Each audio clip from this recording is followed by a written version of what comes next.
Yep, you're good. What? Oh, no, but you can, well, I give you permission. All right, so appreciate it, guys. My name is Chris Williams. So I'm a member of the FFI board with AJ and Wayne. I also do quite a bit of the jambalaya type fishing, the mixed bag stuff that Brian, Brad, and a number of others here have really focused on in recent years. I also have a bad habit, which doesn't work for mixed bag, of hyper focusing. And last year, one of those hyper focuses was carp.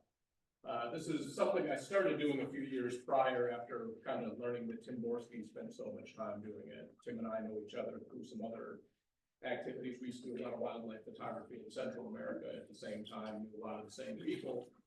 But he would go home, this man who lives in the Keys, to Michigan and Wisconsin, and he would go out to these flooded flats on the side of Lake Michigan. And instead of targeting the big smallmouth, the things I would have targeted as a kid, he didn't care about those. He was tying up his saltwater patterns a little smaller and throwing them at these huge carp swimming through the flooded grass. And it dumbfounded me because I grew up on one of the Great Lakes, saw those carp all day long, and I ignored them because there were pike, there were smallmouth, there were brown trout, there were steelhead and salmon. So these 30-pound behemoths, I just was told, oh, they eat corn, don't worry about that. So lessons learned, I delved into it a little bit more down here, fished a lot in the LSU lakes before the dredging, which hopefully will be a great site once it's back. And then I've done a lot the last couple of years in the New Orleans canals, closer to where AJ works with no wake outfitters and actually hosts the Dirty Carp, which is coming up in a couple of weeks again. So I'm gonna, again, I tend to deep dive and hyper focus. So we're gonna jump into some history and background science before we really get into the fishing here. So loved and loathed. Carp, for those who don't know, this is just a giant bottom feeding minnow. So if they get over 30 inches long, you can actually catch them that big locally. And if you get to the right areas, they can actually get 50, 60, 100 pounds in weight. Well, you're not going to run into that in the New Orleans canals. That's more of a big river, big lake situation. You can't easily get 30-inch plus fish down there.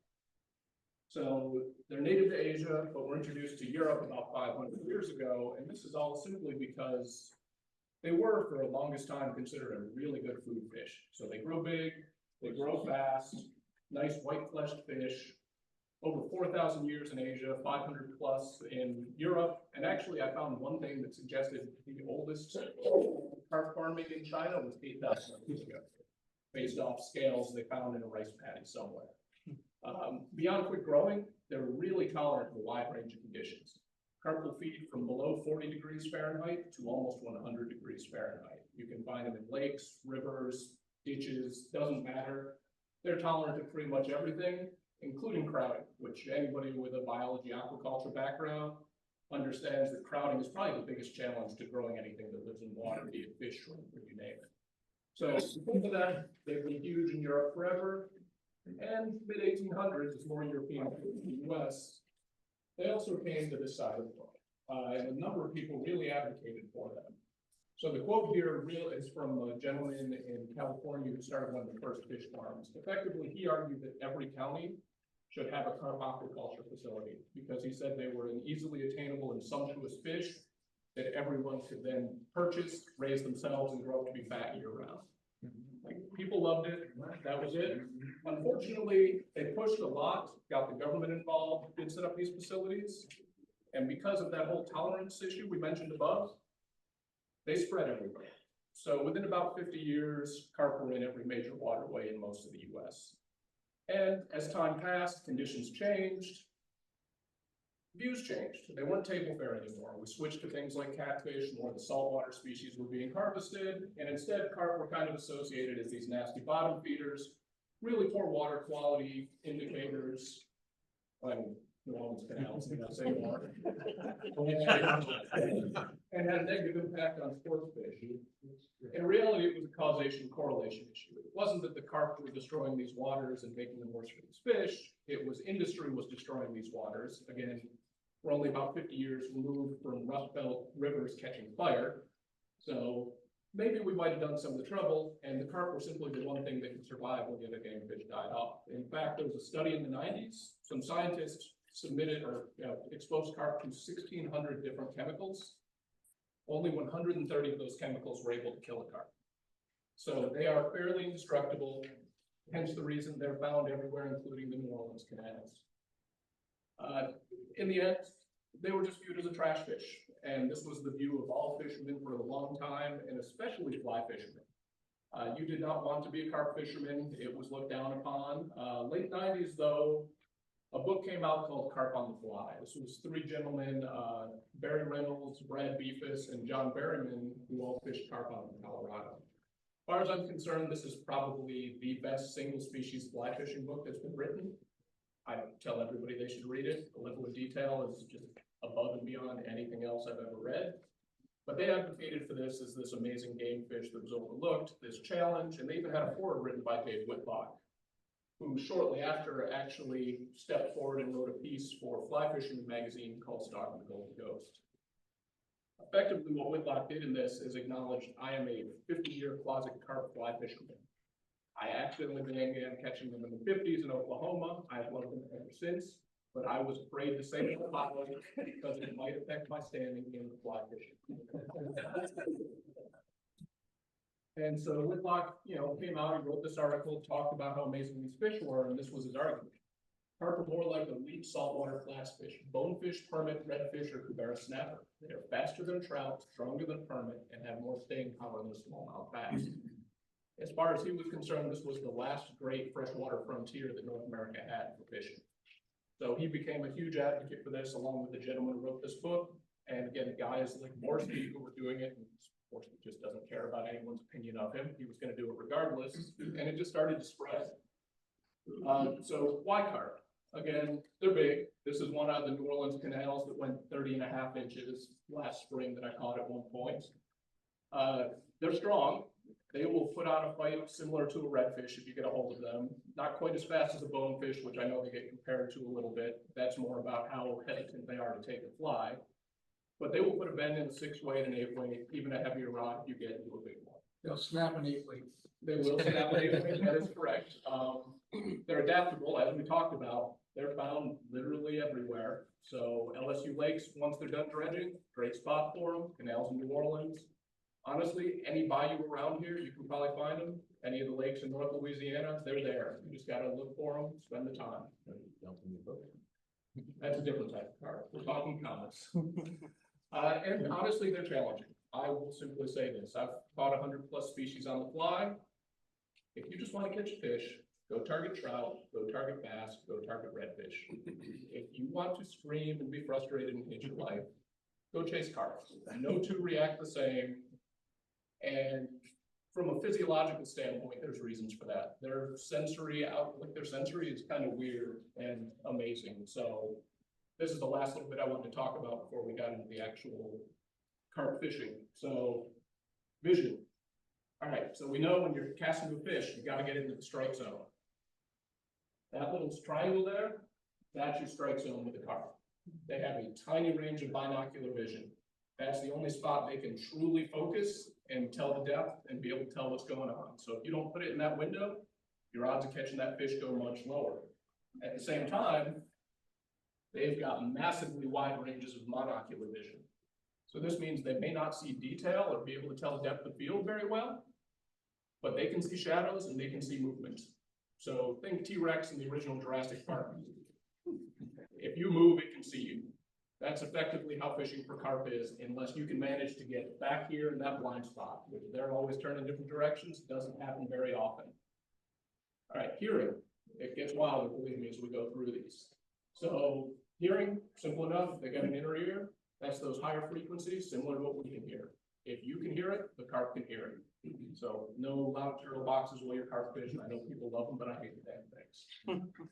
Lateral line. So all fish have this. This is those lower frequency vibrations. For a carp, it's really predator deterrence. And it said that they can actually tell the size, speed, and direction of a threat up to 40 feet off, just based on the frequencies a lateral line can pick up. So if you're snapping twigs or stomping your boots, they're going to know you're there.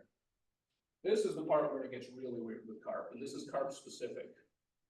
This is a Weberian apparatus. So unlike any other fish, a carp has a series of bones and ligaments that connect its air bladder to its inner ear. This allows them to effectively use that air bladder as an echo chamber and picks up lower and wider frequency vibrations than even the lateral line can pick up. As Whitlock explained it, it seems like carp determine your presence by premonition. And that's simply, if you make any noise at all, they're gonna know you're there. Fishing in a place like New Orleans, it's not as bad, because you do have cars running around all the time, so that probably cancels out a little bit of this. But at the same time, they are amazingly adept at knowing you're there before you actually even know they're there half the time. Finally, smell and taste. All right, so taste. Carp have taste buds really similar to ours, which doesn't seem to help us as fly fishermen, but it's something we still need to pay attention to. First and foremost, they can taste sweet, salty, bitter. If you like it, odds are carp would like it, which is why the bait fishermen love making those little carp dough balls. They're probably snacking on them on their own on the side. From our standpoint, though, where that comes into play is if you don't like it, they won't either. Meaning, if you've touched your fly with gasoline on your hands because you filled the boat engine, or you ended up putting on sunscreen right before you tied on that ticket, you're probably going to deter that carp from striking. And the other reason that happens is they don't need to put it in their mouth to taste it. Carp have taste buds on the outside of their face, on their pectoral fins, and on their anal fin. So you need to keep that in mind. And I will tell you, the more I learned about this, the more I realized why I snagged so many carp. So often I will see a carp come up to my fly, and it will kind of turn and look like it's taking me. And I've realized over time, after hooking so many in the outside of the face, it's pinning it against the sediments with its face, trying to taste what this is, if it wants to eat it or not. I see my tippet move, set, and I have a carp hooked here instead of here. So it definitely needs to be something you guys monitor when you're fishing for carp. A lot of weird stuff. Finally, sense of smell. Way, way, way better than our sense of smell. So they got their nostril on the front of the face, and it effectively is a U-shaped apparatus that constantly flows water over these olfactory epithelial cells. So their sense of smell is way better than anything we could imagine. It is a constant feedback loop. And it's actually good enough that they will be able to smell crayfish under gravel, worms a couple inches down in the sediments. And where that comes into play for fishermen, beyond what we talked about with making sure you don't touch anything that tastes bad, because we'll smell it too, the concept of adhesives in your flies. There are a lot of carp fishermen, myself included, who advocate for no adhesives, no super glue, no UV resin, no flex cement anywhere on those flies when you're tying them. They do not last as long, but if there's no added smell, you're less likely to have that carp turn its nose up and move away from you as you go. Totally natural, no synthetics at all? The only synthetics I have are usually rubber legs. Feed chain occasionally, but I don't know what metal smells like, to be honest. Right. So it's candy. Yeah, we're not doing that. Brad's like, I'm gonna make a paraben. So, finally, as promised, we're done with that. Skittles. We'll do some carp on the fly. All right, so gear. 6 to 8 weight rods. I have caught them on as light as a 4 weight. I've had people tell me they've caught them in Takara. Catch them on 3 weights. I do not advise it. As AJ stated, he snapped an 8 weight. So if you hook into a big one and it has room to run, a light rod will do you in pretty quickly. You're going to lose that fight. Likewise, same reason, you kind of want a saltwater grade reel here. Like, you do not want to clip fall, something you're going to use for trout or even bass. If these fish have open water, they will take you for a ride, and you're going to want a smooth drag that you can use to slow them down. Leaders, 9 to 15 feet. 15 seems extreme. I'll talk a little more about that later, but I do use that sometimes. 8 to 12 pound tippet. And I prefer fluorocarbon, at least for that tippet. Again, these things have pretty good eyesight up close, and they also see movement in shadows. So if you've got a thick amount of filament, they see movement in the water, and you're going to strip that fly, that may be enough to spook them. So we don't need to get into the whole fluorocarbon RI value water thing, but fluorocarbon is going to be better at hiding that. And finally, this is a big one that I preach to everybody who's doing the dirty carp tournament: a large hoop, long-handled net. These are steep banks in New Orleans, and you don't want to fall into that water. So what I actually purchased before the tournament last year, which I will argue did help us win it, was a hoop that was probably about that big, and it had a handle that extended from 4 to 8 feet, which meant we did not lose a single fish during that tournament, because once we hooked them, as long as our knots held, we could get to them with a net. All right, locations, so lakes, rivers, floodplains, flooded ag land, everything, ditches, puddles, they're there. But we're gonna focus on the urban canals, because that's what we have. We have the LSU lakes again someday, City Park Lake, there's a flat at the north end, it's beautiful. I'm told they're still there, people have seen tails, but it's just so muddy, you're never gonna be able to get one to buy your breath now. So we'll talk about the canals. I stole a photo from Ben's website. He's not here to notice, so nobody tell him. But let's talk a little bit about it. So Metairie, Kenner, into New Orleans proper itself. Anybody who's been down there knows that you have canals everywhere, and the question becomes where to start. Well, best advice I can give you is focus on the east-west roadways. So West Esplanade, Veterans, and Napoleon all have large canals running down them filled with carp. All you need to do is find somewhere to park, be willing to play Frogger, and get through the traffic because these canals are in the middle of a divided road, and you have unlimited walking distance either direction to catch fish. Lafreniere Park also has some in it and also provides easy access to Napoleon, so if you're new to it, that's my best recommendation to start. Drive all the way to the south end of Lafreniere Park, there's parking right there near an entrance, and you're right on the Napoleon Canal. So give that a try if you want to get into it, easy access. Your other options are City Park itself. You have the Bayou, which I'm blanking on the name of. Are you St. John? St. John, I know there are some carp in there. And also in the lakes and impoundments in the park itself, there are some common carp as well as grass carp if you want to be even more frustrated. But again, pretty easy access, and the truth is, every little ditching canal has them. A lot of the guys fishing the dirty carp last year were going, oh, I know so-and-so who lives on this little canal, so I have access. And they weren't gonna bother with the big water. They were gonna go fish something about that wide, maybe about that deep, and just walk it till they found the carp. In some cases it worked, some cases it didn't, but the fact is the fish are everywhere. AJ's got some tiny little spots about that wide, not far from No Wake. They target for other things, but there's carp in there. Yes, some big ones too. Yep, I've seen some 25, 30 inches cruise through a concrete ditch. Literally here to here wide. Yeah, 5 foot wide at the most. Yep. All right, so fly selection. This kind of can apply for anywhere you're fishing for carp, but we'll focus on those canals. So first question, what are they eating? Damsels, crayfish, dragonflies. Those are kind of going to be your big aquatic targets. They're everywhere. They're a sizable protein source. I heard something recently, I think it was an Orbis podcast on crayfish that said every crayfish averages 77 calories, which made me then do the average crawfish boil math of how much we eat on a given Saturday afternoon. But again, that's a big protein source. So anywhere you have these three, they're going to be a big target for these guys. You have smaller inverts as well. We have lots of midges. I know at my house in Sorrento, the pond behind me has a bunch of night emerging mayflies, so mayflies will come into play. And then you can have things like benthic worms, clams, other bottom dwellers as well that these guys will find when they're dredging around. Terrestrials are a big one. Caterpillars, grasshoppers, and while it doesn't work for us in some areas, periodic cicadas are huge. That is the event that people travel for. We have a gentleman whose name I'm blanking on now that did a talk with us last year about the cicadas. Days or necking. Yeah, Dave, yeah.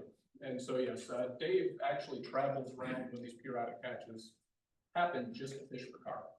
So he came to Alabama last year, and while every fish in the water was hitting these things, all he wanted to do was target carp, because instead of carp being these very wary fish, they suddenly turn into missiles just willing to launch out of the water and grab giant prey that they would normally ignore, because again, big calories.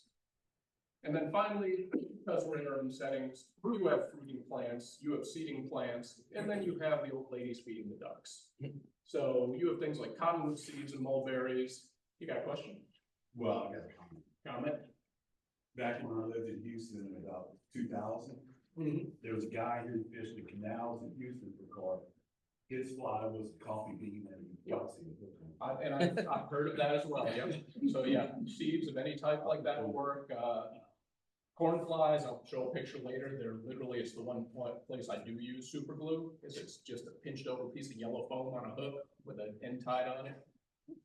Bread flies people will do, which are really just little pieces of foam usually as well. But anything that draws them to the surface like that, they'll pay attention to.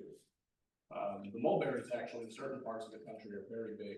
Whenever you have a bush overhanging the water, you just plop a little purple fly underneath it and 3 or 4 carp will come and bite over it. Regarding fly patterns though, I tend to just focus on the keep it simple, stupid method. I'm not that great of a tire to begin with, so I'm gonna go with some basics. You're gonna shoot for colors. I forgot to mention this when we were talking about the vision, but carp actually have great color vision. So they can see red, green, blue, UV spectrum, as well as some infrared, which allows them to see in low light settings. So they will become very color focused at times. So black, olive, rust, tan, those usually going to cover the basics of what you're looking at out there. If you're looking at the mayflies, the damselflies, dragons, crayfish, you name it, it should cover it outside of the bright yellow corn. Sizes 6 to 8. I generally advocate for bonefish hooks when you're doing this because these are strong fish. So bonefish hooks tend to be a black fish. They're not as flashy, which will scare the carp. They tend to be extremely thin diameter, but extremely strong. So they tend to hold well and they don't sink your pattern too quickly when you're looking for a slower sink rate. And you can keep some smaller patterns as well. I've got a cricket snat and a little hare's ear there. The key with these is just understand that those lighter wire hooks may not hold up, so be careful. All right, and then variable sink rates. So no weight, feed chain, heavier lead eyes. You want to have a mix just because it depends where they're feeding in the column with that smaller strike zone. All right, so targeting the carp. Rule 1, keep a low profile. We talked about their vision. I will crouch, I will crawl, just as New Orleans canals, watch where you put your hands. Have your tetanus shot up to date, please. Move slowly. Again, their hearing and their vision. You want to creep. A lot of times those banks are undercut, so you can take advantage of that. When the fish's head is blocked by the bank because it's underneath it, that's when you take your steps. And just continually position yourself slowly as you're working those banks to get your shots. And finally, don't rush it. This is the big thing that comes up over and over again in that book I referenced at the beginning. The authors actually preach, sit down and watch the carp for 5 minutes. That's not really feasible in a canal because these are not fish circling in a bay or a small impoundment. These are fish traveling east, west, or north, south, and they may do a single pass all day. But still, you want to take your time and spend some time thinking about, all right, what are these fish doing and what are they feeding on? So are they tailing and mudding, actively feeding down on the bottom? Are they cruisers just passing down the canal, heading one direction or the other? Or are they klooping, those surface feeders that might be coming up? And honestly, that's about the most fun you can have. We'll talk about all these things a little bit as we go. So look at those, get some ideas ahead of time. All right, where's this fish heading? Figure out where you want to take your shot. And based on the feeding style, what is your best chance of catching them? So we'll go ahead and talk about all 3 of those in order from, I guess, least to best odds of it working out for you. So cruisers. And these pictures are great. I made AI makes all these pictures for me come up. So I've got some quality ones I did not include. I'll have to share later. These are the ones that kind of worked out with the time. So cruisers, usually big fish is what I see cruising right below the surface, middle of the canal, singles, pairs, even larger groups. These are really low odd fish. And in that book, they even say, I'm not going to tell you not to take the shot because I know you will, just don't expect much. And I will tell you, I've had it work out for me in the LSU lakes with cruisers where I've hooked into some big fish just taking Hail Mary shots. But 99% of the time, these fish just have their mind on getting to wherever they're going and they will ignore you. Again, you can at least try. The key is going to be lead the fish, long leaders. You don't want any line slap because you can have a lot of line out to take that longer shot. And flies with a really low sink rate, so either unweighted or bead chain eyes at most. Again, lead them as far as you can. To me, this is probably the #1 fly I use for this. So this is Clauser's Swimming Nymph. It was designed for smallmouth on the Susquehanna years ago by Bob Clauser. It has turned out to be one of the more successful carp flies for situations where you need a really low sink rate. How big is that one? So that is probably tied on a size 8 or a size 10 hook.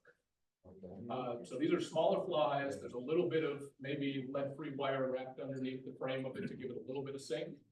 But you can tie these as a crawfish, you can tie these as a damsel, tie them black, or tie them, Clauser originally they were lighter colors for some of the swimming mayfly nymphs up on the Susquehanna. This fly will get down really slow, it's smaller, and if you just strip it once in the strike zone, if they want to eat, they will eat. I will say there are rare exceptions to this. One of the ones in the LSU lakes, I missed my shot by probably 3 feet to the side of the fish. Crap, strip, and I watched the fish turn. And this fish turned and came 3 feet and completely disregarded the whole rule about hitting that little, bullseye right in front of the nose and took the fly. Nice 30-inch fish that was cruising the 2 others. I don't know what was different about that day, but I took it and didn't argue. Other patterns, any lightly weighted damselflies that you can find. Well, Connor has probably a half dozen different types at Orbis right now. This is just a little extended body I used to tie up for bass. And then some smaller things like hare's ear nymphs. This is just a generic hare's ear, what Ketch calls the Rossborough hare's ear, which is just one of the polyrospin buggy nymphs from the old book written in the 50s. Those work really well for carp. So you can either do them with a bead head if you need to get deep, or you can tie them without weight and use them in this type of situation. So if they're feeding on mayfly nymphs, midges, whatever else, you might have a better shot with something small like this. All right, so cloopers, again, these guys are fun. That's an actual real picture of a clooper someone took. As I go through, the other pictures are AI's interpretations, which didn't turn out bad. So fish of all sizes, usually these are large groups. So they are actively feeding, that's in your favor. The problem is they also spook easily, and this is for 2 reasons. One is these fish are looking up. So their eyes are going to be facing you, whether it's the, dead center or just in that little movement range on the side. They're going to be able to notice you quickly. The other reason is carp are very aware of other carp. Some of this is just changes in behavior can be sensed in the lateral line. Some of this is pheromone releases due to that sense of smell. So one sees you, you could spook the entire dozen fish, and that's the risk you face with these guys. So again, move slowly, be careful, and just pick your shot. For this, you want to match their hatch. If they're at the surface, there's something they want. Could be corn, again, thank you AI. Could be bread. Could be something natural like a midge hatch happening later in the evening or early in the morning, as we do get a lot of midges in the spring around here. And it could even be, something like a terrestrial, like we talked about. So take your time, figure out what they're doing, and actually mowing is another big one. If they've recently mowed, all that vegetation is a free meal. And I've actually seen these cloopers without, like individual cloopers, not the situation I'm talking about, come out and feed on flowers above the water surface. I caught one that way last year. I watched it do it, walked ahead of it about 20 feet, crouched down, tied on a bright yellow fly, and held it 3 inches above the water. And it came swimming along and came up and took the fly and dropped back down into the water with it. It was only about that big, but it fell for it. So they will eat a lot of different situations, but you need to match the hatch because it's going to be very, very specific to whatever they're offered. I will say though, you can get lucky sometimes. I mentioned the corn flies. So Matt Brooks and I were fishing down in the Veterans Canal last April, and it's mid-morning. And we've caught a few fish, Matt's kind of getting bored, and I come across a group of cloopers, and I think it's just vegetation cuttings they had mowed that they're feeding on. Matt sees the Chick-fil-A and goes, I need to get breakfast, and just drops his gear and runs across traffic to go buy himself a chicken sandwich. And so while he's there, I dig through my box and I find one of these that I had tied for a tournament up north a couple of years ago, and I just tie it on. Took 3 or 4 casts until I put one in the right spot, but sure enough, those fish used to seeing all sorts of crud in the canal came up and ate a corn fly. So you'd be amazed what they'll eat sometimes. The other big one, again, you can use things like Griffith Snap, Parachute Adams, but just be aware the hook is too light. It's likely to bend out with fish like this. And of course, I mentioned terrestrials. If you can throw a cicada at them, if there's cicadas on the water, don't turn it down. I just don't think we're going to see it too much down here. All right, so finally, you've got your tailors and mudders. So these are fish of all sizes. These are the fish you want. Like they can be groups of small, medium-sized fish, or if you get really lucky, they can be individual large fish. AJ, do you ever see the big fish in groups, a 30-inch plus? 2 maybe, max? or Yeah. 3 at the most. Usually individuals or small groups if they're big, but the smaller fish up to about 25 inches, you might see in a group. So these guys you really like, they're actively feeding, and you have higher odds because their faces are down in the mud. They're looking away from you. They're increasing turbidity by stirring up the bottom. So these are the fish you want. And really when it comes down to, you just got to kind of break it down into what you're looking at. Are they shallow or deep? Are they stationary versus active hunters? And just kind of make a decision based on what you're seeing. So AI actually did pretty well with this picture. I got to give it credit.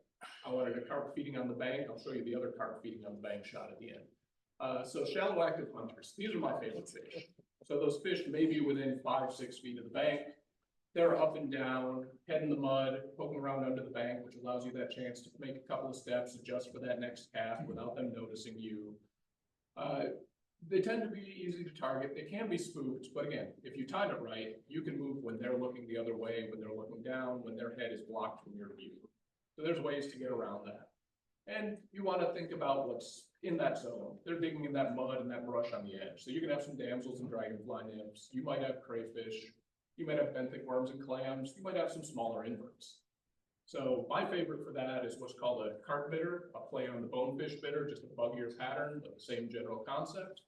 And depending how you tie it, this can be a damsel, it can be a crayfish, it can be a dragonfly nymph. Tied at different weights, you can adjust how long it takes to get in the strike zone and go from there. If you want something that swims more actively, like the backstabber, it can be a leech, again, one of those swimming dragonfly nymphs, or even a small minnow in the right colors. Carp will take minnows in certain situations.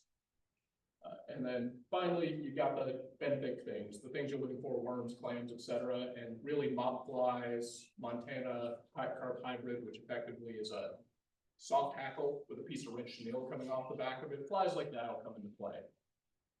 And really, as you kind of go through this, the one thing I always push everyone on, which made a big difference in the tournament last year for my cousin who fished with me, he had never actually caught carp before. Did not realize that until he flew down the day before the tournament. He pointed out that every tournament we fished, I was the one in charge of catching carp, and it just dumbfounded me that he had. So what he kind of figured out for me fishing that first day and implemented the second day is you don't want slack in your line. Nothing creates slack like heavy fly line out the tip of your rod. So when they're close to the bank, having that 15-foot leader effectively lets you urinate. So you drag and drop, which in carp means cast out ahead of them and slowly drift the fly back into their range and let it sink within that strike zone, within that binocular vision we talked about. By doing that with no fly line out, even if that carp is mudding, you'll be able to see that line twitch when the strike happens, or as I said, when they smash the side of their face on it and I set the hook too soon. But either way, you're going to end up with a hookup more likely that way than if there's line hanging out, especially when the wind picks up. Because monofilament fluorocarbon doesn't really catch wind. Your fly line will sway back and forth, and you're not going to see a dang thing when it comes to strikes. So how long of a rod are you using? So I will use a 9 or a 10 foot. Usually I use a 9 foot. I do have a 10-foot 7 weight that I will use to get a little extra reach on these things once in a while. And like the heavier fly with that setup. It depends. We'll talk a little bit about sink rates as we go on, but I will use anything from an unweighted nymph if it's really shallow and I want it to spend in the water column for a while, all the way to if I think they're feeding on something benthic like worms or a clam, I will get something heavy that'll get right down, put it way out in front of them and just drag it back into that range. So there's a lot of variability on that. The big challenge is you have to be able to cast with a mono rig, which when you're learning to fly cast isn't always that easy because it goes against everything you think you know about fly casting. Why a lot of people argue that your own rig is not really fly fishing. Because you cast in a very different way, it's just a very different situation. But for carp and trout, it works really well. So when you get to the deeper water, a lot of times you will get lucky and get those big fish in shallow, but a lot of times those big solo fish will just be a tail coming up above a mud plume in 2 to 3 feet of water out towards the middle of the canal. So, all right, a lot of times these fish aren't moving as quickly. They found something they like and they're focusing on it. That's great. That's to your benefit. What's not to your benefit is 2 things. One, even though they won't spook, there's so much mud churning up around their head, that bullseye just shrunk significantly. Your plate is now a teacup. So you need to put it right in front of them. And 2 is you really can't see the strike anymore. So if you can get it to the point where you're mono rigging at distance with that 15-foot leader and your line just inside the tip, it's going to improve your odds of knowing when the strike happened. Same types of flies in general, but you probably want to go heavier in these cases because you need to get down quick. Even if that fish isn't actively cruising around, if your fly takes 10 seconds to get down into the strike zone, that fish might move 6 inches, and that's going to be enough that you're now behind him, you blind him, and you're either going to snag him or spook him. One thing that I do advocate for, in this case, I talk about the difficult strikes, is I've started playing around with the idea of triggering a tactile response. So the fish can't necessarily see your fly as well as it would like to.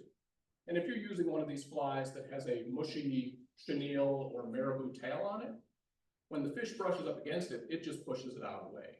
So what I started doing is tying some very simple little patterns like this that I'm just referring to as hydras, where I replace the tail material with a rubber leg that's a little more elastic.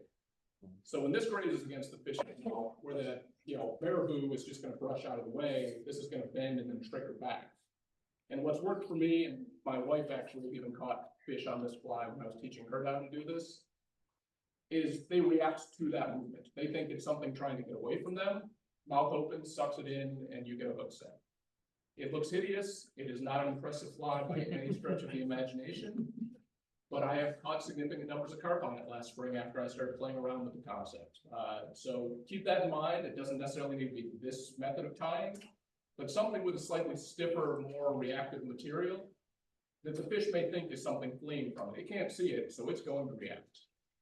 And that's, again, just for the deeper fish, something that comes in handy. I will say, as ugly as this is, I have dropped this in front of fish that I can see all the way to the bottom, and they have grabbed it on the way down as well. Just those legs moving a little bit behind that SLF flashy brown dubbed body is enough for them to go, ooh, snack. So it doesn't look like much, but they will bite. All right, so last slide before we get to questions, just a couple of basic tips here. So keep moving. This is a big one. We talked about the carp can actually, in groups will spook. It's not just when they see you that they spook. When you stress a carp, it releases stress pheromones. When you put that carp back in the water, we talked about that olfactory sense, the constant feedback loop. Every other carp in the immediate vicinity knows there's a predator nearby and something is wrong. That doesn't mean they're all going to shut down, but the odds of them shutting down increases. And this was a big thing during the tournament last year that helped us win. We may have only covered 3 miles of canal, but we walked 10 plus miles during the course of the tournament because you catch a couple fish and you move. And you just kept doing this all day long, back and forth. And by that, you stayed ahead of the stressed fish, gave the fish in some areas time to calm down, those pheromones to dissipate, and then you could go work them again. So staying in one spot, I know David, I think, had mentioned that he has struggled to catch more than one in a day, and I kind of wonder if that might be a play. So, but something to think about. 2, look for transition zones. This was a big one that we just kind of realized during the tournament. Those bigger fish are feeding on the shallow, flat sections of the canal adjacent to the deep water. So I know if Ben's not here, I was going to pick on him for Google image searching background images in my shots last year. You remember that? It's like, I know where you were. That's fine. I can tell you all where I was. But effectively, these transitions occur throughout the canal. And what we had was we had a stretch of deep water near an underpass. It came up onto this really shallow flat. That 30+ inch fish I had early on in the presentation came from there. And we had shots at least half a dozen other fish in that size range, all in that area. They were consistently probably 5, 6, 7 inches larger than fish in other areas where it was just shallow throughout. So look for transition zones if you're looking for bigger fish. It may not be numbers, but the bigger ones seem to know where the deep, safe water is and where those shallow flats nearby are where they can warm up and feed early in the day. Finally, this might not be finally, but next, color and sink rate. Talked about this a little bit. Carp's vision, they have a really good color vision. Where this comes into play, I'll use the tournament again as an example. So the day before the tournament, took my cousin out on that training trip where I taught him about the mono rigging and drag and drop and how I was approaching it. I hooked a couple of fish that day. I was trying to avoid hooking too many because the tournament was coming up. But I wanted him to hook some. And he did not. He struck out all day long. And part of it was learning the technique still. But we were fishing different colored flies. He had a black woolly bugger he had tied when he was like 12 years old. It was still in a box somewhere. He had no carp fly when he flew down for this. He's a striper fisher. And I was fishing one of those olive colored carp fitters. The next morning, he hooks up 2 fish before I even get a look. And so we start talking, and the only difference was he was still using a black fly. I flipped off my olive fly, tied on a black fly, same exact carp fitter, same exact weighting, size, everything. And I immediately started catching fish. Something changed from one day to the next, where suddenly, whatever they were keying in on was no longer olive, it was yellow. So before you start swapping patterns, have a couple of colors in the same pattern. and see if one works better than the other. Just pick something you're confident with that you know is a nice generic form of what they'd be feeding on, and swap through colors. The other half of this is sink rate. We talked about shallow or deep. It's about keeping it in the strike zone of these fish. So there's a lot of ways to do this. You can change lead eye size, use bead changes, nothing at all. Kristen, I shouldn't give away his secrets, but was experimenting with combinations of lead eyes and different amounts of foam last year before the tournament to get the right sink rate he wanted, because the longer it stays in that strike zone, the more likely you are to catch the fish. You want it near the bottom if it's feeding on the bottom, but you don't want it buried in the mud before the fish would see it. So if it's sinking down to the bottom as you reach that strike zone, your odds increase. Heavy lead eyes in shallow water, probably not gonna help. Real light eyes in deep water, you're just not gonna get it down in time. So have a couple of different weights of flies to get that sink rate right, depending on what the conditions are. All right, and finally, expect to be frustrated. Again, that book, one thing it preaches is no two carp act the same. And whatever it is, you can have a group of carp, you're fishing in the same area, and you're expecting the same reaction each time. It rarely ever happens. Each fish is going to respond differently. Again, I have that one cruiser in the LSU lakes who turned 3 feet to the side and chased down a fly when I had a bad cast. I've had fish in that same situation where I dropped it 6 inches in front of the nose, and they either rushed it and then refused, or completely ignored it and swam by. So things will be different every time. So expect frustration, change constantly. And the more you do it, the more you know what to expect. You've been frustrated and screwed over enough times by these fish that you can start to catch up to them. You may never get ahead, but you can at least catch up. And I think that should be the last little bit. So other than why did AI do this? They're feeding on the bank. Yes, and that was, I told AI, carp feeding on the bank. And AI, You gotta go really early in the morning to catch those. again, I've caught them above the surface, but Yeah, you're not early enough to get those. You mentioned earlier that one of the baits you use is corn. right, so it's a fly tied as corn. So that's what my question was you, in your opinion, think that fish are attracted to the scent and the flavor of the corn, or just because it looks like a corn? So I will only throw a corn fly in an urban environment where you have people feeding fish and feeding ducks. So in areas where they become accustomed to people throwing in corn or pellet or breadcrumbs, you can use patterns that represent those, kind of like a pellet fly for stocker trout, where you tie a little deer hair that looks like a pellet they might have had trout chow at the facility. So because I'm in an urban stretch where I know people will feed the ducks, feed the fish, this stuff ends up in the water. So what I originally tied it for was a tournament in Rhode Island, fishing in this urban park, and we had been told by some locals, oh yeah, corn flies do the trick. These fish get fed corn all day long by, the retirees who like to toss corn to the ducks in the pond. Didn't work for me then, but I saved a couple, came into an environment where they were surface feeding in an urban area in New Orleans with a whole bunch of ducks around. And all right, let's see what happens. So it is very specific. It needs to be targeted. You couldn't just go to a backwater, see a carp and throw corn. You could potentially throw a seed or a berry if there were things dropping out of trees, though, in the right color, another little foam fly of the right size and color, and they might key in on it. different color. Anybody else? Yes. You fished the LSU lakes, were you on the bank or in the boat? So I was on the bank. I know a few people did it out of canoes. The bank fishing is very dangerous. I did hook one jogger along the way. He lived. He was very understanding. Turned out by the end of the conversation, when we had the hook out, that we'd actually met before and had a mutual friend. Brian knows him as well and has confirmed he recovered, got married a couple years later, and is living happily ever after. We will say I was panicked. I thought I had snagged on a stick in the lake and popped the line up, and then flew over my head, brought it forward, and there's no fly. I assume it's on the hook. I walk about 50 feet down the bank to go get my fly box, find another fly, go walking back to go target that same carp again, and this guy standing on the other side of the road goes, "Hey, I have your fly." I'm completely confused. I'm like, "What?"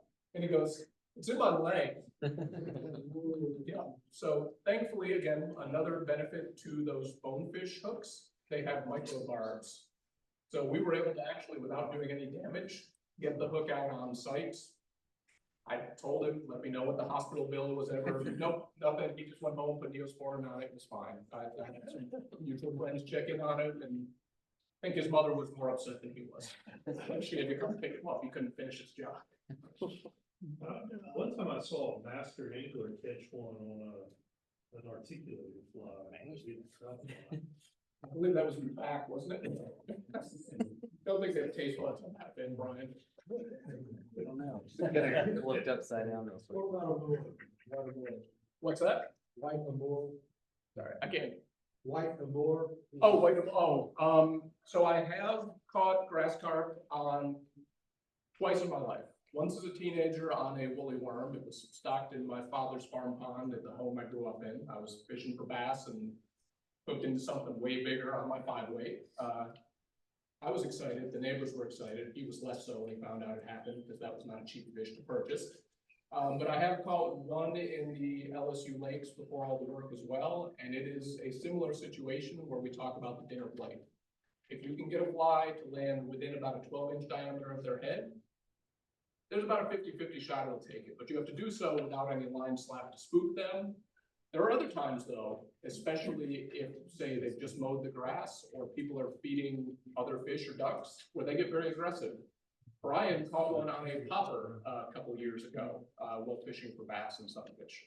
I used to have some friends over in Texas that fished a golf course on a big lake, and they would wait, they'd go early in the morning, they'd cut the grass, and the lure would come on one and feed on it. So they would go with a bag of their St. Augustine lawn clippings and chum, and sit down and wait a few minutes, and the lure would come, and they tied a ball of green deer hair and did not trim it, just left it rough, and they would throw it out in the grass clippings, and they regularly caught lots of watermelon. Yes, if you absolutely can. That was kind of the situation Brian ran into where it took his popper, and if I could figure out the mowing schedule for Forest Community Park, I'd be up there more frequently, because there's quite a few large ones in that tiny little pond.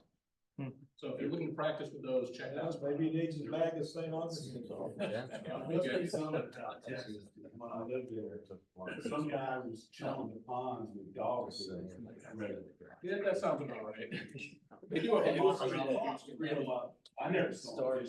He did. Chris, how many species of carp have you caught? I've only caught 2 species of carp. I've caught commons and I've caught the grass carp, the white and more. Me and a friend have talked about, he has some flooded land up near Faraday where you get some big head, and we've done some research and you can definitely catch them. They will take small nymphs once in a while, certain times of year, but the challenge then becomes 40, 60, 80-pound fish with a light tippet that you can put through the eye of like a size 14 nymph. You know how many species of carp there are in Louisiana?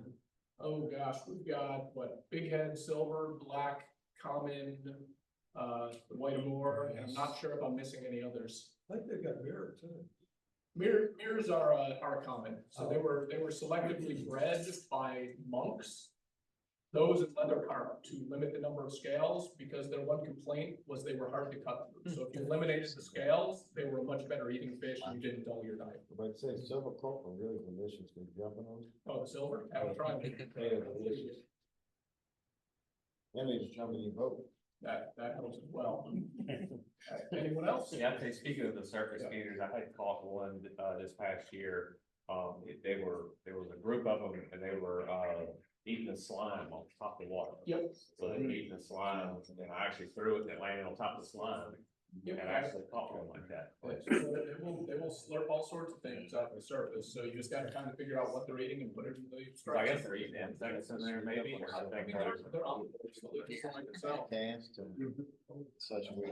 So with their vision, is there like a certain approach you want to be coming from? Like, is it, you just want to be so far in front of them and drop it in front of them? Yeah, to me, I either want to be far enough ahead that I can be stationary and make a cast into that strike zone, or I'm gonna try to stay behind them. You do have a little bit of blind spot directly behind them. You should But if you go behind them, like with your line And that's, again, the mono rig where I'm trying to keep just either out of the tip, it's not as bad. Not as bad. Yeah, if you did have fly line out on a long cast and you line them, you would squeak them just like a redfish. Dressed like a mulberry.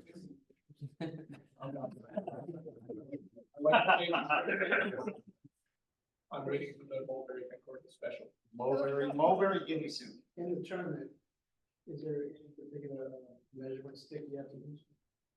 So they gave us a tape measure last year. It was just a little cheap, flimsy. Dollar store pocket thing, dollar yeah. store thing. It was just so everybody was using the same one.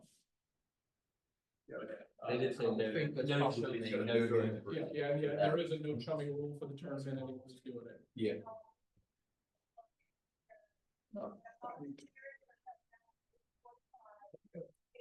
Okay. We've got 10 more minutes. If we have any more questions, then we're gonna make. So we eat anything? So I have 9 yet. I mean, ran into a situation where water quality is an issue, you have a well coming on, and And I don't really want to eat down. At this point, I don't remember if I mentioned it or not, but I do have a friend in New York who has it. So he's a Lafayette native who's up there in medical school, he likes carp and SARS in Central Park. He does not eat them in Central Park. But when he's caught a couple in kind of warm water streams outside the city, he has actually taken them home and cooked them all. you take the silver carp, Yeah, and they're nice, white, nice, flaky yep, fish, exactly. they're very good. So as long as you're not in a contaminated body of water, Yeah. they are quite good. I will say, when the streets flooded in New Orleans last year, there were definitely news shows and little video clips online of people actually cooking some that got washed into the gutters. I wouldn't recommend it. They do have a, I don't eat anything out of New Orleans. Yeah. they do have some high bones in them, They do, but, yes. but they are very good. Anybody else? Are they, I might just make a comment to you, Yes. Chris. As an old fish biologist, I'm very impressed with your background material and your history of the carp. And I don't think a biologist could have done any better. I would say.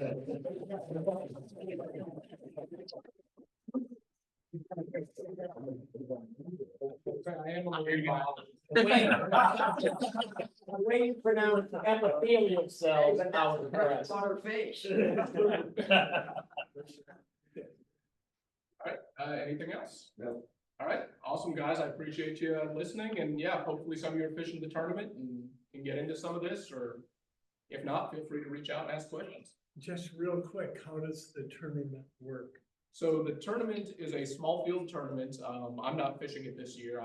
Life's too busy for that, but it's limited to 25 teams of 2 anglers.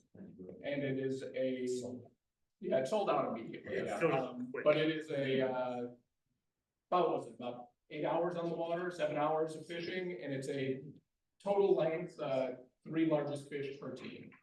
So I think our winning length last year was 84.5 inches, and second place was 78 or 79. I think they have a Rio, like the Yeah, and then they have a side pot for the 3 largest Rios. I think they might change that off this year. Yeah, they may do something. I haven't talked about the details yet, but it's a worthwhile tournament, and it's worth pursuing just if you want to try something different on the fly rod.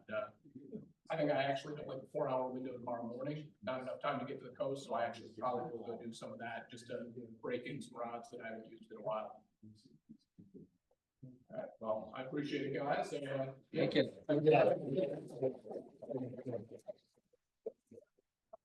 Real quick, wanted to thank everybody that helped out with Red Stick Day. I think it was another good Red Stick Day, so I appreciate it, especially Brad for running point and Jambalaya, and everybody else who volunteered and helped out, so thank you. No AI photos in the Jambalaya challenge. I don't know how we're gonna figure that out, but I didn't know that they could be quite so realistic. having systems like that. Yeah, right, those will be obvious, but, there was also the 2-headed carp. Perfect image, except for the one carp that had no tail and 2 heads. Do we have a raffle? did we fill out raffle cards? I don't know if there was time. We're doing a raffle, Ron? Yeah, tennis raffle. Draw one randomly. I'm not in it, so. We trust you. I can. I don't even trust it.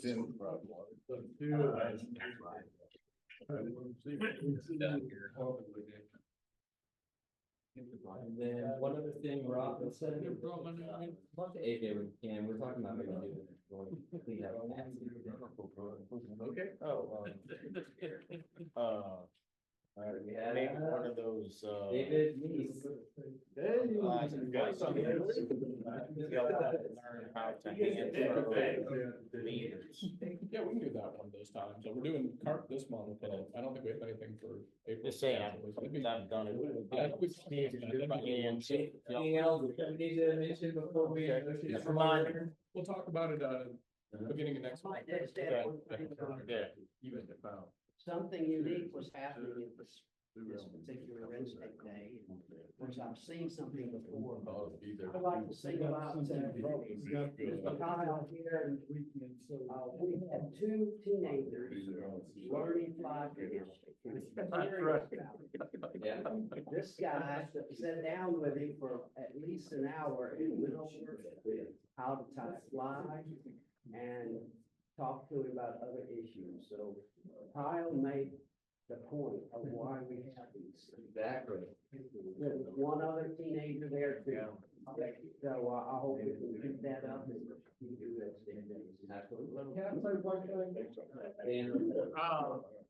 I am moving, and for about 20 years, I've had the club cooler, the coffee pot, a few other things that I will not have room for them when I move, so. How convenient. I'm suggesting next month I bring those items to the meeting and I go home without them.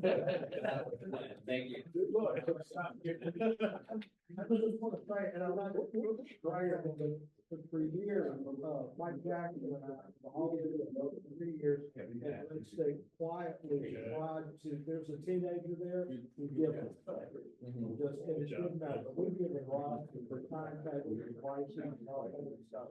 I've got more crap in the law house, and doing it for something. But, doing, tossing that, we made a lot of all that stuff, that was the most fun I've had for a long time. And if you do it, it's a lot of fun. Trying to, planning next year, trying to remember to have something to be Dedicated to the kids, yeah.